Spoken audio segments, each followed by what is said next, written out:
Okay, Zydus life sciences, हालांकि बहुत छोटी सी खबर थी, स्टॉक मूव दिखाने लगा है। बहुत डिसअपॉइंट किया था जाइडस ने। वो मुझे याद है पैंडेमिक के समय बेचारों की दवा आने में इतना, इंजेक्शन आने में इतना टाइम लग गया, वैक्सीन, तब तक सारी कहानी खत्म, स्टॉक सल्क कर रहा था। लेकिन आप देखिए लगातार एनडीए अप्रूवल्स, फाइनल अप्रूवल्स मिलते ही चले जा रहे, झड़ी लगी हुई है और इसीलिए स्टॉक भी बहुत मूव कर रहा है। ये स्टॉक अपने हाईज के आसपास, ईयर हाईज के आसपास आके खड़ा हुआ, ये ध्यान रखिएगा। तो सिर्फ ग्रीन रख रहा हूं, आप लोग वॉच आउट करिए। कल भी 2.5%, 3% के आसपास उछला है। इस कंपनी को यूएस एफडीए से इसकी एक एस्ट्राडॉयल ट्रांसडर्मल सिस्टम के लिए फाइनल अप्रूवल मिला है। ये जो फॉर्मुलेशन है ये अपनी मोरैया अहमदाबाद की मैन्युफैक्चरिंग फैसिलिटी में बनाएंगे। हालांकि यूएस में बहुत छोटा सा बाजार है, शायद $2 मिलियन के आसपास का मार्केट है, पर वो झड़ी जो लगी हुई है ना, उससे सेंटिमेंट्स इंप्रूव हो रहे हैं। नॉट नेसेसरली आज, लेकिन इस स्टॉक को रडार पे रखना चाहिए। दो राइस एक्सपोर्टर्स कह लीजिए, राइस के ब्रांड्स को जो ओन करती है कंपनी, वो कह लीजिए, मिलर्स कह लीजिए, जो कहना है कह लीजिए, एलटी फूड्स और केआरबीएल को रखा। दोनों को ग्रीन लेके चल रहा था। दरअसल आज सुबह एक बड़ी इंटरेस्टिंग रिपोर्ट पढ़ रहा था। अपडेट्स ये हैं कि 2 दशकों में, पिछले 20 साल में सबसे तगड़ी ग्लोबल राइस शॉर्टेज की हम इस साल तैयारी कर रहे हैं। क्यों? ये फिच सॉल्यूशंस की रिपोर्ट कहती है। और ये इस तरह का मैसिव शॉर्टफॉल क्यों? 2 रीजंस है। नहीं, ऐसा नहीं हम ज्यादा खा रहे हैं, हम ज्यादा एशिया पैसिफिक तो खैर खाते ही ज्यादा है। 90% चावल दुनिया भर का एशिया पैसिफिक रीजन में खाया जाता है। मुझे तो अच्छा भी लगता है। ये नहीं खाते रोटी वाले, मैं चावल वाला हूँ। हाँ, मुझे पता है। क्यों शॉर्टफॉल आ रहा है? एक तो यूक्रेन का ऑनगोइंग क्राइसिस, ऑनगोइंग वॉर।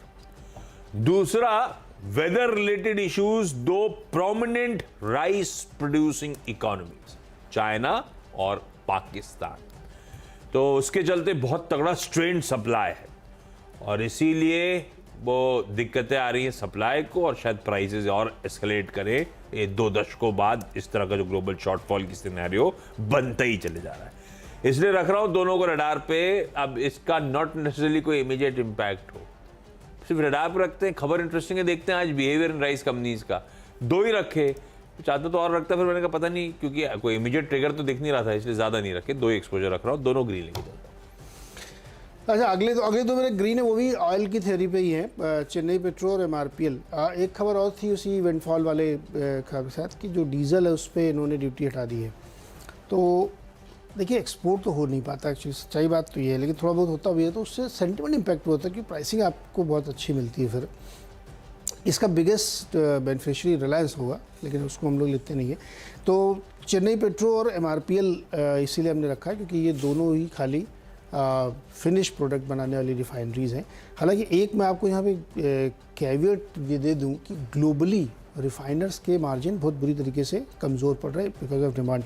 तो वो खैर बिग पिक्चर की स्टोरी है, लेकिन चेन्नई पेट्रो और एमआरपीएल ग्रीन में रखा है। प्रेस्टीज स्टेट एक और स्टॉक, इसमें खबर आई कि इन्होंने 51% शेयर खरीदे हैं दशान्या टेक पार्क में 66 करोड़ रुपीज़ में।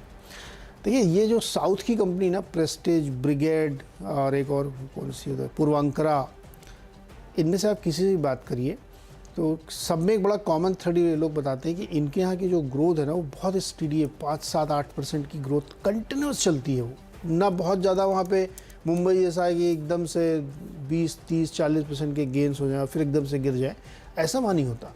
तो वहाँ का मार्केट बहुत स्टीडी है और बहुत अच्छे से वहाँ कामकाज कर रहा है, प्राइसिंग भी बहुत अच्छी है। तो मुझे लगता है कि ये पॉजिटिव खबर है इनके लिए, तो इस पर ध्यान रखना चाहिए प्रेस्टीज स्टेट में, इसीलिए इसमें ग्रीन ट्रेड हो सकता है।